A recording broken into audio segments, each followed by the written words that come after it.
Hey everybody, it's Dr. Julie Quinn here. I'm going to talk to you about week/module 6. Okay, so you can see that I have come into the go to course menu and learning modules, and I've moved into module 6. I'm going to go over all of the content in the module this week, and let's start with the module 6 introduction. Okay, so our learning objectives of the week is adapting written communication based on the needs of a different audience and writing situation. And remember the prior assignments you've been working on this week where you focused on writing to a primary audience, and then you're going to choose a secondary audience. And so we're going to be practicing that. The idea is that sometimes you write for the main readers, but then sometimes you add or modify information based on the prevailing need of a secondary audience. So we're going to talk about adjusting the writing. You're getting feedback on drafts. You should be seeing those by the end of this week if you submitted them on time. So be on the lookout for that if you haven't seen them already. And let's just take this sort of bit by bit here. So the next section we've got is well, let's go to the guide first. Okay, so within Module 6, we just looked at the introduction. I just want to make sure I'm going in the right order. The order that you're going to see this information in the week. Peer review means you're going to be seeing each other's work and you're going to be engaging with one another. This is really important because it allows you to sort of determine level of effort. Are you keeping up with the class? Are you envisioning the assignment in the way that your classmates are? What type of helpful feedback are they giving you? And in turn, what kind of helpful feedback can you give them? Okay, so thinking critically about how texts are put together will help you continue to put together really strong text yourself for these academic and professional audiences. So it's an opportunity for feedback. I think it's fine to say that somebody's doing a good job, but what if you're specific, like in this example in bullet 2, like I think you did a great job at addressing the first audience, and you can continue, you know what I mean? You want to be specific with the way that you give feedback.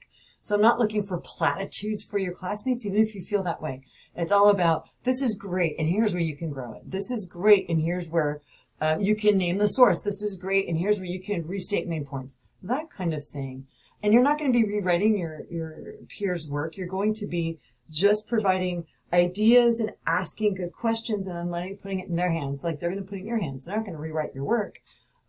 Just like when I create my videos, I don't rewrite your work at all. I point things out, but then it'll be up to you to make determinations on how to enhance the text.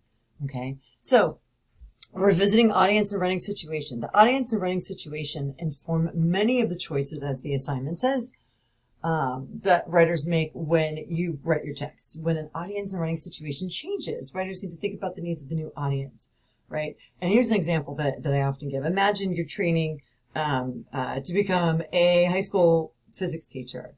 Well, the work that you do in your graduate program in physics when you're writing to other physics majors is going to be fairly sophisticated, highly technical writing. But then you may have to talk about that concept as you move into student teaching with those high school classes. Your peers in grad school and high school students in physics have differing needs, differing background, different sort of layers of understanding. So you adapt the text for those high schoolers' needs, so you shift it. And that's the sort of thing that we're going to be doing here. The changes include using different vocabulary, changing tone, using different types of examples from the text. You can ask these types of questions. How is the purpose different from the subject? How are purpose and genre related? How are purpose, subject, and audience related? Who is this audience? And what choices do you make to connect with them? What is your purpose? Are you trying to inform? Are you trying to be convincing in some particular way? So as we go into this is just sort of the layout. You can click on the peer review discussion and you're going to see this type of feedback. In this discussion, you're going to share part of the draft you submitted in Module 5, as well as describe who the initial intended audience was. And if you look back at the feedback they're going to get over the next couple of days, that's something that I'm paying very close attention to. Are you explicit in that early draft with who that audience was? Okay. Then you're going to respond to peers and provide feedback on how to adapt their writing to their new audience. Okay. So for your initial draft, use the first audience that you submitted, share the part of the introduction that focuses on attracting the audience, state who the intended audience is, use the written response that you submitted in Module 2, share the second audience, and explain how you plan to adapt your writing to meet the needs of that audience. Okay. So one of the things you're going to notice here is that you're not going to see a full draft. You're going to see pieces of the text. If you want to include more pieces than what's listed here, you certainly can. You can say, here's one of my body paragraphs. You can do that. You can provide more here. More is always merrier. You may not get feedback on every part of it, but it's perfectly fine even if you wanted to post the entire draft. I'd have absolutely no problem with that. But your classmates are going to give you broader, overarching discussion feedback. Like, they're going to ask what we call probing questions. We call this the querying method.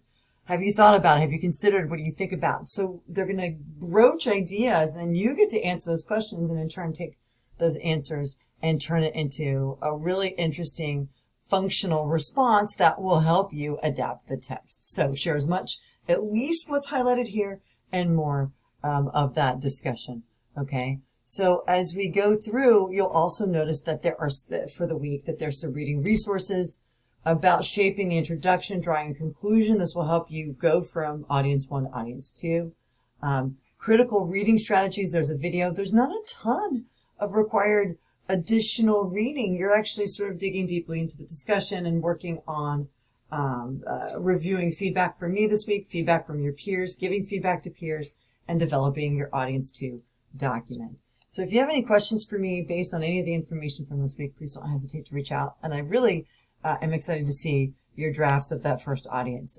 Again, if you don't see feedback by Friday of the week, please reach out and let me know.